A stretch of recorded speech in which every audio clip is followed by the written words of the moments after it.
Sandra, appreciate it, brother. Thank you guys for the super chats, man. Those were all fantastic. I mean, you guys are killing it. That $100 super, too, was spectacular, T-Bone. Well, thank you very much. All supers will go to the top. Without further ado, by the way, man, I personally think yesterday, Philly.500 just said this. You know, man, I don't know. When I see Mark Holmes right now, man, it's like a guy in the streets of California who's homeless, and he's in a fucking tent. I can't. I'm not gonna beat up a guy in a tent who like. I mean, this guy's eating at the soup kitchen. Have you seen how he looks? Mark Holmes looks like he eats at the soup kitchen. Let's get to my boy here, man. Philly.500, and hey, I think you were taking it easy on his ass. No. There's no mercy. I want to crush that guy. It's not enough yet. I haven't had enough. I do think he's losing his mind. The guy's running around playing with a rubber chicken. I think he looks like he hasn't bathed in like a month.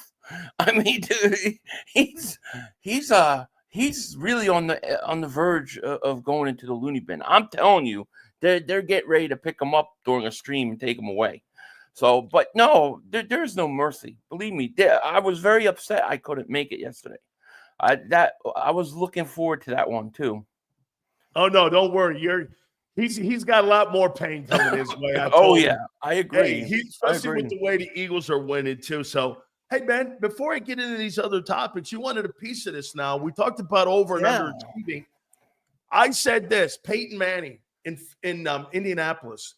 You have 2 Hall of Fame wideouts. You have 2 Hall of Fame running backs. You have an offensive line that was intact for an entire 10 years. You had Tom Moore as your offensive coordinator for over 10 years. You had a Hall of Fame head coach and a Hall of Fame general manager, Bill Polian. They win 1 Super Bowl. Even the guy in Pittsburgh during the Brady era won 2. Yeah. I said the guy underachieved when he was in Indianapolis. Do you not agree with that? No, I agree he underachieved, but I don't believe he's overrated. See, I think those are 2 distinct differences. You can underachieve and be a really good player. Peyton Manning is arguably the best regular season quarterback I've ever seen. I mean, he's probably the best regular season quarterback in history, but he never could win in the playoffs. It's true. And I don't think you can take away how good he was because he underachieved. He was 14 and 13 in the playoffs. He couldn't win the big games. I think he was almost like a product of his self in that he had so much pressure he put on himself because he was so good in the regular season that I don't think he could handle it, because if you remember the games in the playoffs, he always tried to do too much, never trusted the players around him. However, the one thing he did do is he finally did beat Brady and get a Super Bowl. To me, that makes, in my opinion, no, he's one of the greatest quarterbacks of all time. He is an underachiever, though. He should Peyton Manning.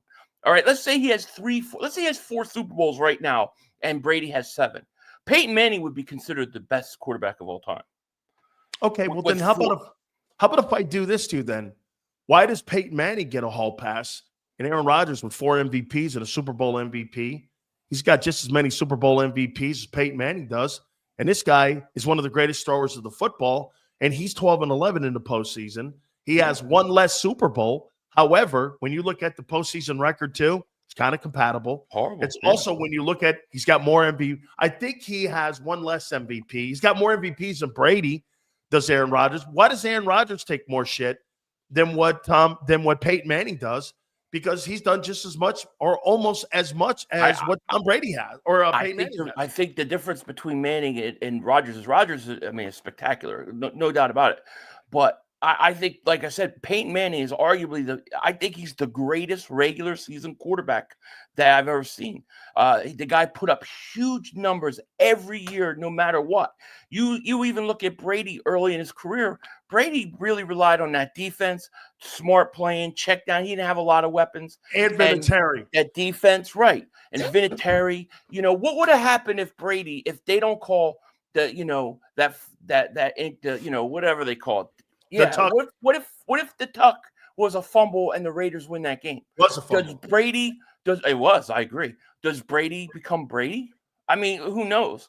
But I think that there's a difference between being an underachiever or overachiever and being overrated and not. I think those are two different things. Okay, well, let's do this with Eli. One last one here with this. So I threw this out to Xander, and I'll throw it to you.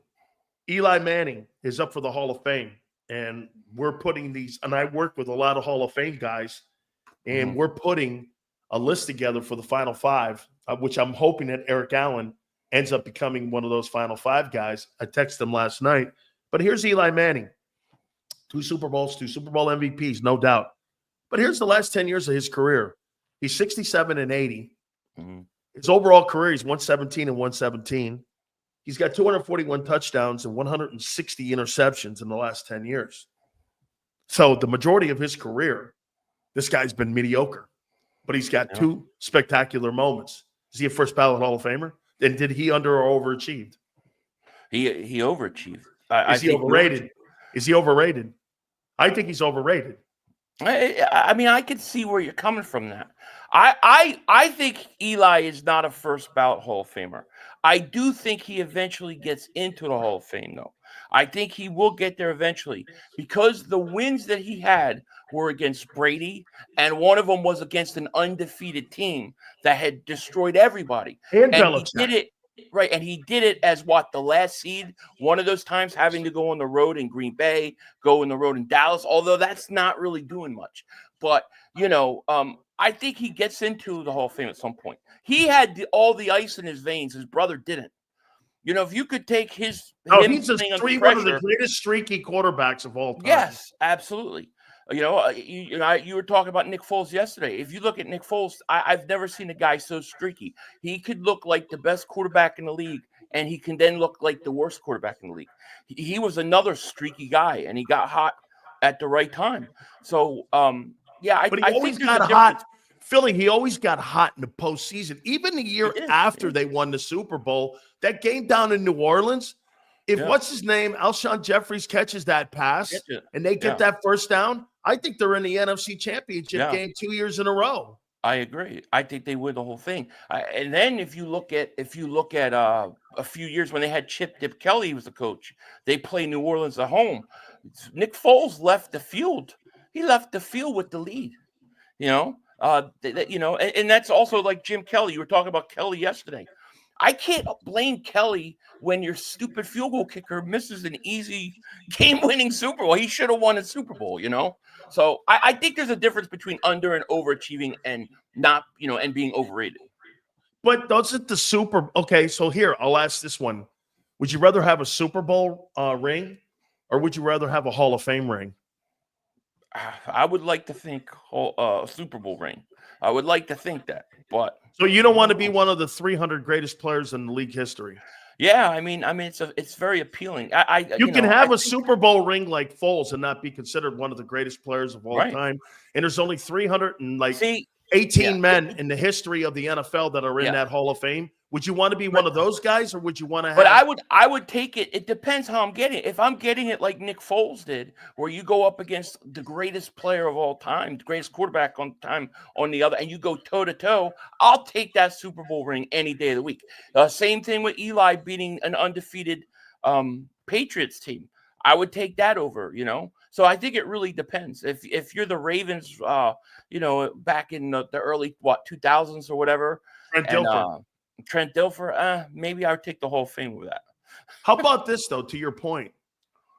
Not everybody remembers all the Hall of Famers, but they're going to remember Nick Foles, Philly, all that shit. I mean, absolutely. Like you said, that was a moment where obviously could have been one of the greatest performances in Super Bowl history. Brady threw for like 500 freaking yards in that game as well. I know. And that team was unbeaten. I mean, I get it. I mean, no, it was Manning that beat the unbeaten team. Yeah, Manning beat the unbeaten team. Yeah, Manning. See, I'll tell you this, and Eagle fans get mad when I say this, but I seriously think if Carson Wentz is in that Super Bowl, I don't know that he does what Nick Foles did. Angelo doesn't believe he wins it. I don't think he does because he's played out of his whole career, he's played one half of playoff football. How do we know what he could do in that situation? I felt good about Nick Foles. I thought we would get to the Super Bowl with Foles, but lose. That's what I thought, because I watched Nick Foles play New Orleans and played pretty good. So I thought he would do okay. I thought he was great in that Minnesota. Was it Minnesota in the NFC The title Minnesota game? game was, yeah, he wasn't that great in the Atlanta game. No. At the end, he started to get, made a couple completions, and then in that Minnesota game, he came out hot, and then in that Super Bowl, he was hot. All right, I'll do this one here for you. I don't believe Kellen Moore has added anything to the passing game. I just don't see it. They're 23rd right now, ranked in passing.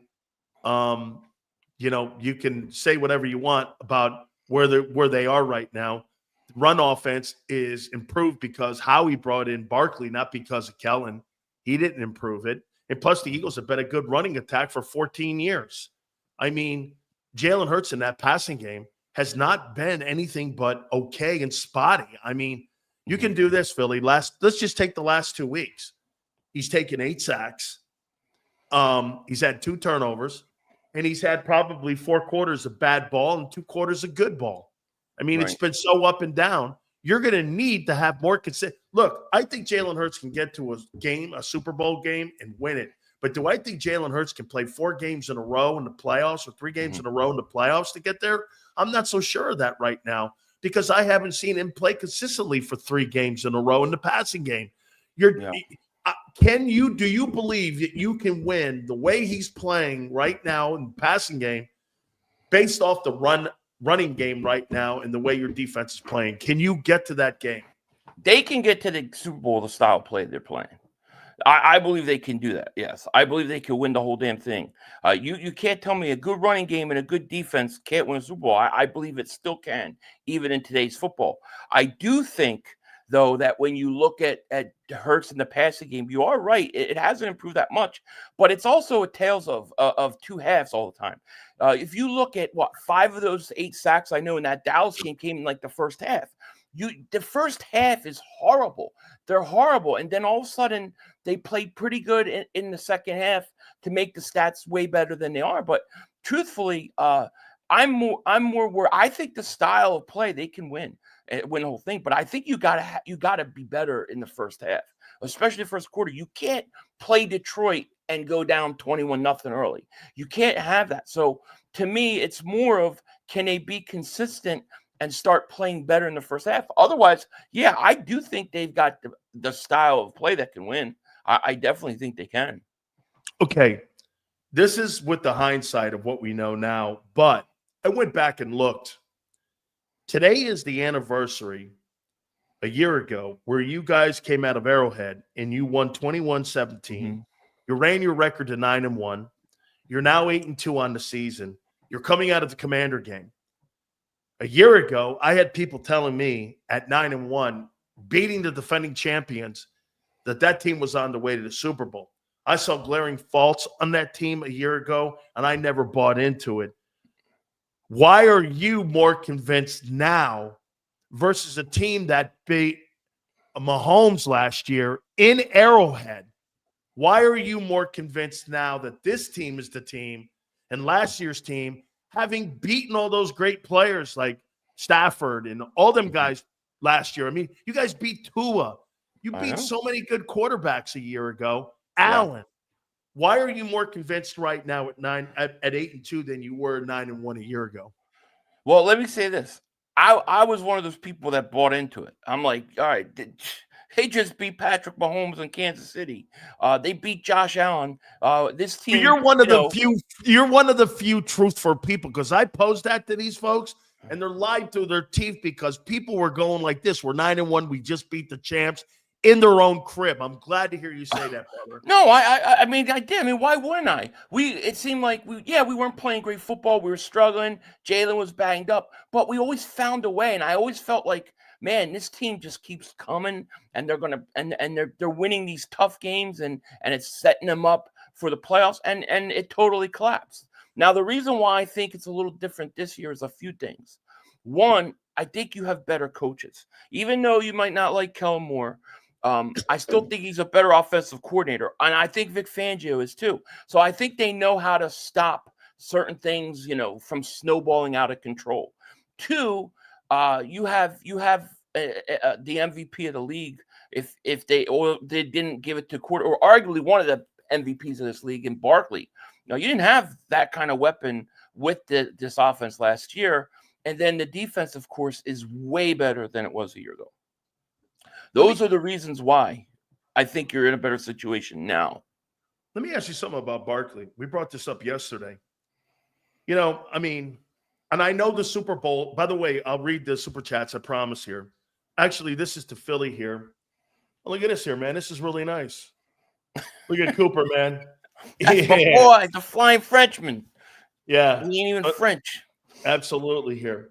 I brought this up yesterday, and I know the number one objective is to win the Super Bowl. But I just looked at Barkley's numbers.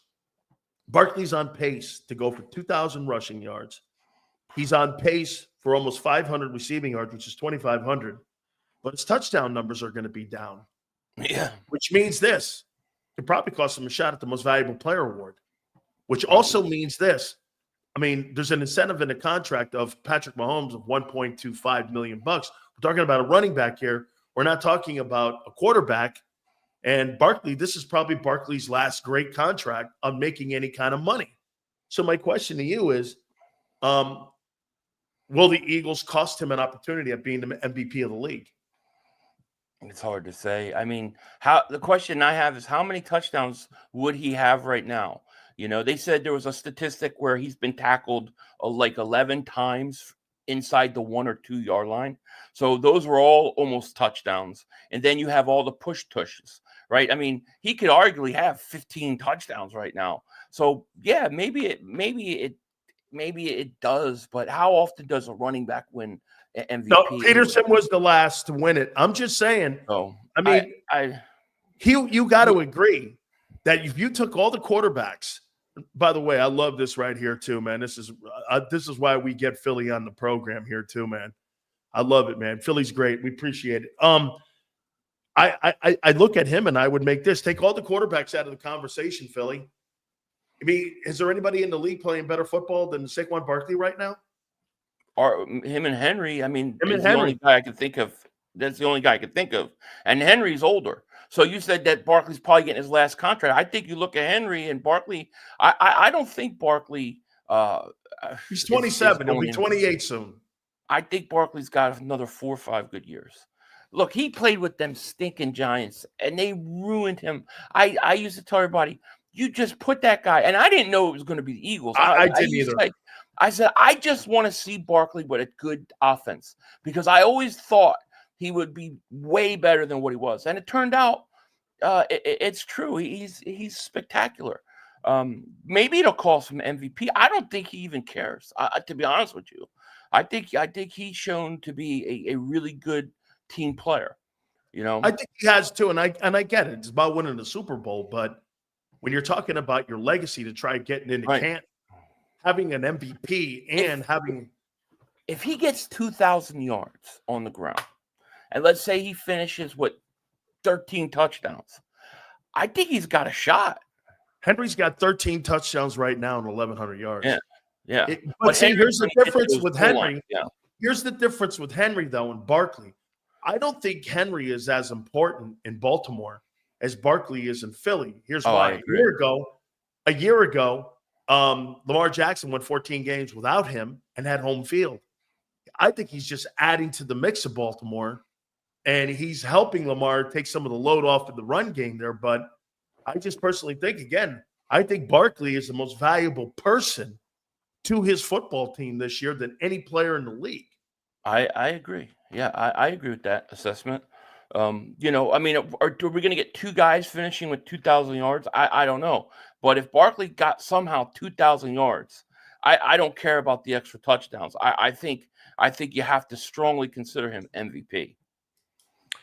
I'm going to do a checklist with you, and this is going to be interesting because I want to hear. I mean, you are as good as I've seen when it comes to being unbiased, and you still have great passion for your birds.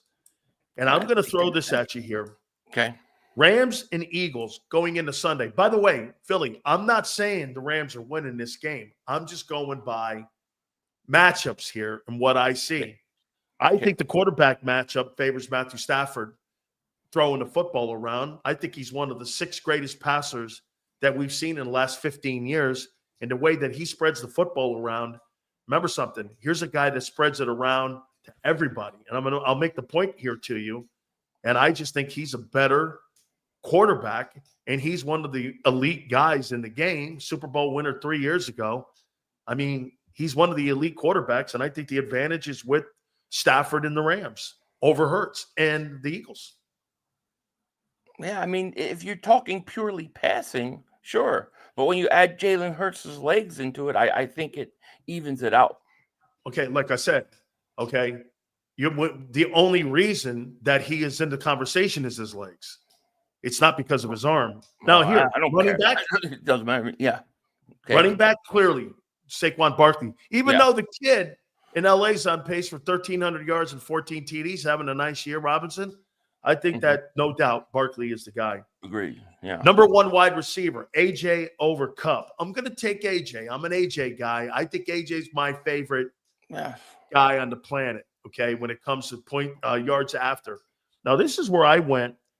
I said that I'm going with Puka Nacua over Devontae, and here's why. This guy gets the ball to him better. It's not that he's a better player. I don't think he's a better player than Devontae, but I think Stafford utilizes him more. I mean, look at over the last 3 weeks. You've had one game where he had 14 yards, another game where he had -2 yards. I mean, I think that's fair. Yeah, I think that's fair. I think Devontae is you know, he's a better player. I think he is too. He's also dealing with a hamstring injury. I don't know what his status is going to be. So I give Puka Nacua that. I can say that.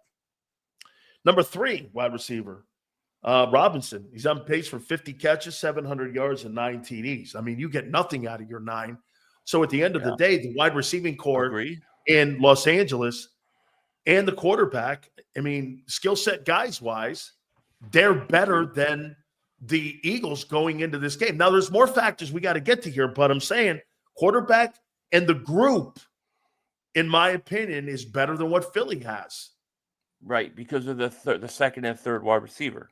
Yes, not because of one. One is better. Right. One is clearly better. Well, yeah. I mean, Kupp. I think Kupp's on the backside of his career. I think he's on the back nine. Level. No, he's on AD's level right now. He's O-line is Eagles by far. However, the one thing that you have to always take into account here with the Rams, Stafford's third in getting the ball out the quickest of any quarterback in the league, which kind of helps his O-line. But still, because of the running attack, the Eagles have the O-line.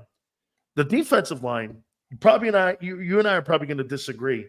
I went Rams, and here's why. Versus on pace for 8 sacks. Kobe Turner's on pace for 10. Fisk is on pace for 10.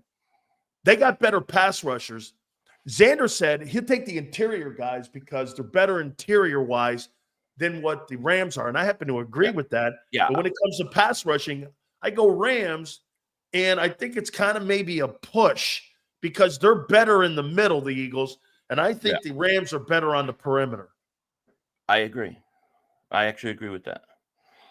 Linebackers. I think there's no question that the linebacker play this year favors Philly.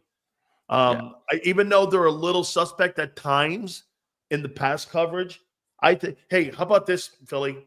The 2012 team, you guys are on pace for 200. No, you guys ended up with Kaiser White and TJ Edwards. You get 287 tackles combined. This year, you might have a shot at 340 between the two with Dean and with, Zach Baun. Baun has been unbelievable. How about this, Zach Baun? One thing before I continue here. Zach Baun is in the range of $12 million to $15 million now. I had Marcus Hayes on the other day. He doesn't believe the Eagles are going to offer him a contract. Or they're going to let him walk. I'm gonna lose my mind. I'm gonna burn my house down if that happens. I'm gonna lose my mind. No, I actually could see that because they've done it before, but I think it would be a stupid mistake because look, Fangio's not going anywhere for a while. He's not going to be a head coach anytime No, I soon. think he'll be here the next 3 years. So you have a guy who fits his defense. Why wouldn't you keep him with Fangio for the next 3-4 years? So to me, I think you got to sign him. I do. Now, to Yale's point, they changed the room up and they paid Barkley. Would they change the room up for this kid? Well, they did. They have paid. See, I knew the Barkley thing. They didn't change their philosophy. They just believed Barkley was a special back.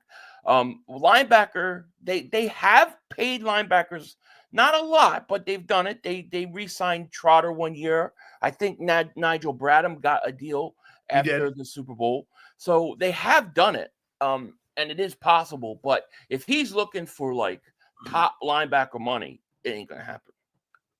He's 27 years old. Yeah. But I don't think he's got a lot of wear and tear. I mean, how much did he play? A lot of people are saying that he was a special teams guy in New Orleans the entire time. Yeah. DBs, I'm going to give the Eagles the DBs, even though Kitchens is 2-time defensive player of the week the last two. Yeah, well, the last 2 and 3. That's bullcrap. That's all bullcrap. That's Hollywood bullcrap. Those Hollywood bullcrap. Yeah. They look. You sound like Xander now. Wait a minute, the guy's defensive player of the week, 2 weeks out of the 3. So who decided that? Some people out in Hollywood. Come on, man. My man Quinyon Mitchell shuts everybody down. Everybody is getting shut down. Why isn't he defensive player of the week? I know. They don't. He's not won any of that. They could give him all the awards he want. I'll take my two guys, him and Cooper DeJean. I'll take them any day of the week. Coaching, I might go push here because here, McVay is a superior offensive coordinator, and so is Vic. Kellen's okay. And Chris Shula, in my opinion, I don't know anything about Chris Shula. I don't know who he is. He's a DC when it comes to the Rams. Who would you give the edge to here in this game? I give the Eagles. I think Vic Fangio. I really like Fangio. I mean, the Rams to me are going to win with their offense. I like the matchup of putting the Eagles secondary and Vic Fangio up against that offense and that passing game. I think they're going to be able. Listen, I'm not going to say those guys won't get plays and won't get yards, but I think overall I trust Vic Fangio to go out there and put a good game plan together for that defense. The defense is why I think the Eagles win this game. And I think that would be my choice. And Sean McVay, though, 2 NFC titles and a Super Bowl. And think Vic's for better. whatever reason it is, also, dude, they can't beat us. We've beaten them every time we've gone to LA since 2017. So we have beaten McVay over and over again. I don't think it's going to be any different. I also think that Jalen Carter is going to be a problem on Sunday. Okay. So you've got the Birds winning this game. Yes. All right. I said this. Rams, Ravens, Carolina, Steelers, Commanders, Cowboys, Giants. Over the next 7, what do you think the record is? I would say 6-1. Maybe 5-2. 6-1. Yes, Holy absolutely. Shit. Who's going to beat us? 6-1. Who's going to beat us? The Rams are beating us. 3-4. Who you got beating us? What are you smoking? What are you smoking? 3-4. It's 6. You sound like homie. What are you talking about?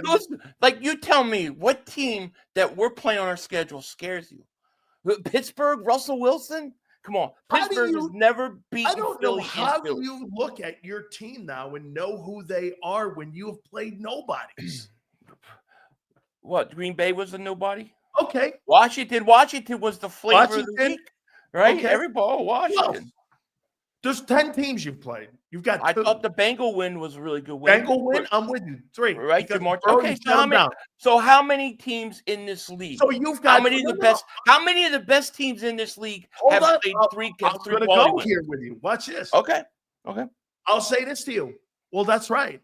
I don't know. I don't think there's a dominant team in this league at all this year. I think it's wide open. I don't know who right now on November 21st is a team that cannot. I think anybody can beat anyone right now. And to sit there and me go like this, well, here they are again at 8-2. Last year they're 9-1, and here we are again. We're having the same conversations, except for this.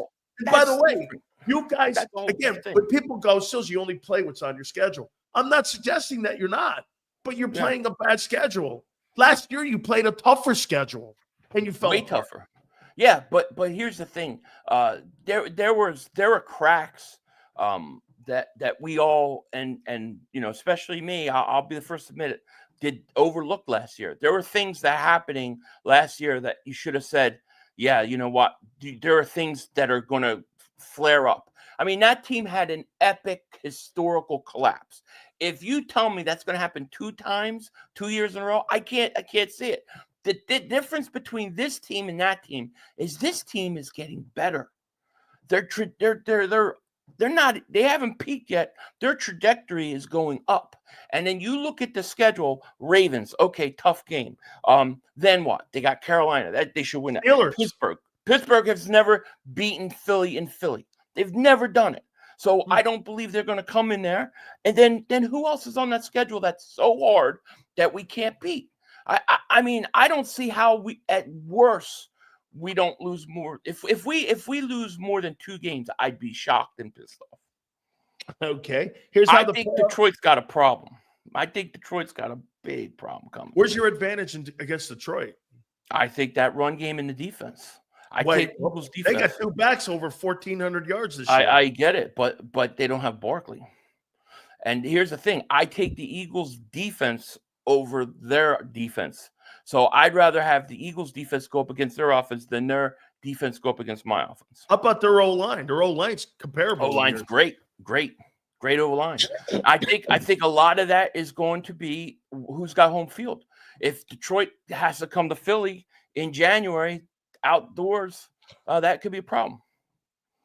Definitely a problem. That's a great point about playing in the dome. Here's the playoff picture right now. And you tell me if you agree. Washington, this is how it would play out right now. Washington, you would get Jaden Daniels in Philly. Love would play Kyler Murray in Phoenix.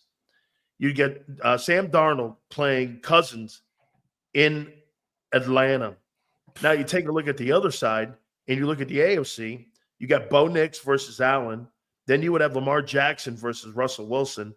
And then you would have Herbert versus C.J. Stroud. Obviously, and I'll say this, I think the quarterback play is obviously still in the AFC, but maybe the rosters are in the NFC, like the better rosters, Detroit, Philly, Green Bay.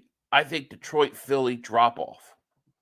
So I don't think those other teams are as good as even some of their records suggest. So I think it's Philly and Detroit and then everybody else in the NFC. That's how I look at it too.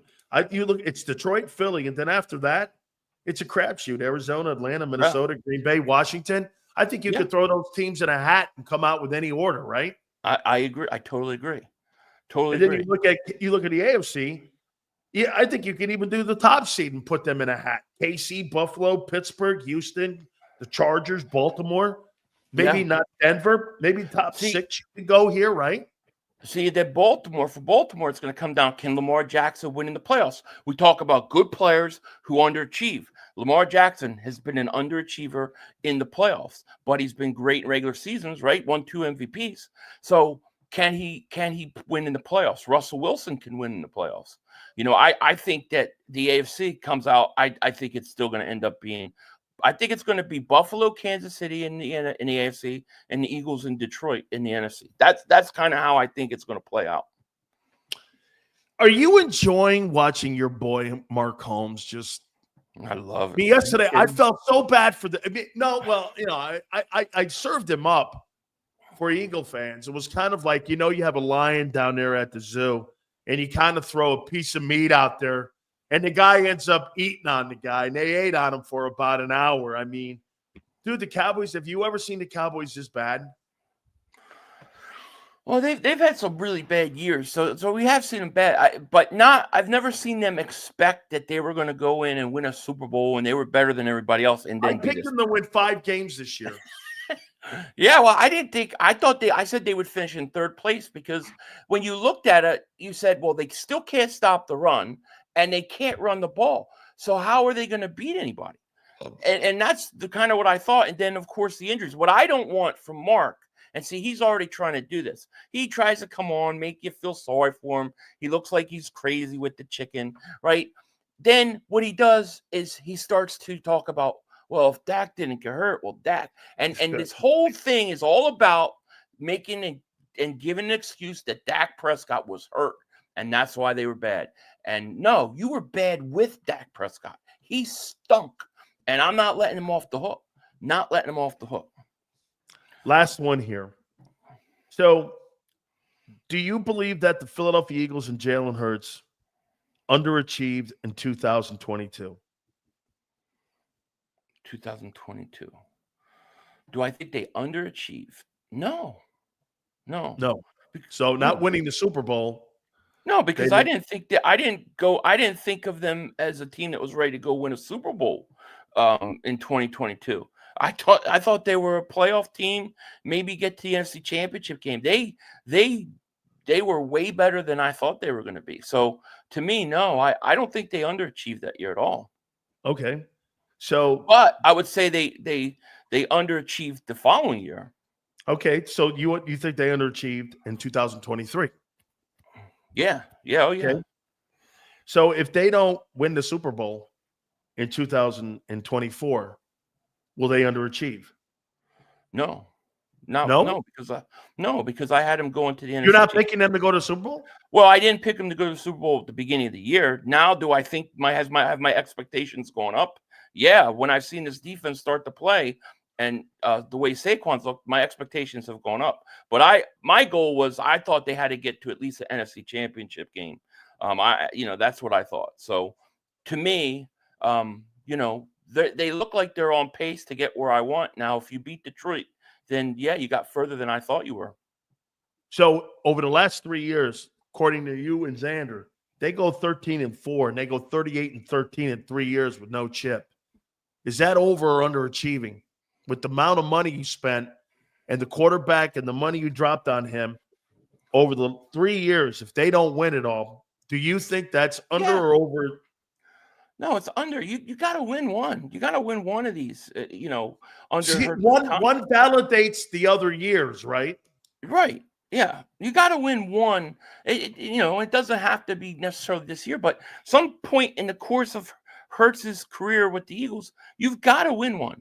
Otherwise, yeah, I would say it's underachieving. Just like I would say, all those NFC Championship games with McNabb, those teams underachieved. They should have won at least one Super Bowl. Yeah, they got to one. They didn't win it, obviously, against New England. Philly, absolutely great stuff. I loved our conversation today, man. You guys, yeah, man. Thank you. Really great stuff, man. Make sure you check him out on his website and on his network. It's absolutely spectacular. Brother, tell the folks how they can find you. Just type in Philly.500 or Mark Holmes. I'm sure I'll come up in that too, since he always is putting me on his channel. So, I'm there. All good, brother. Thanks, man. Thank you so much. Man. Appreciate it. Love you too, man. Thank you. Just absolutely legendary, man. Do me a favor, guys.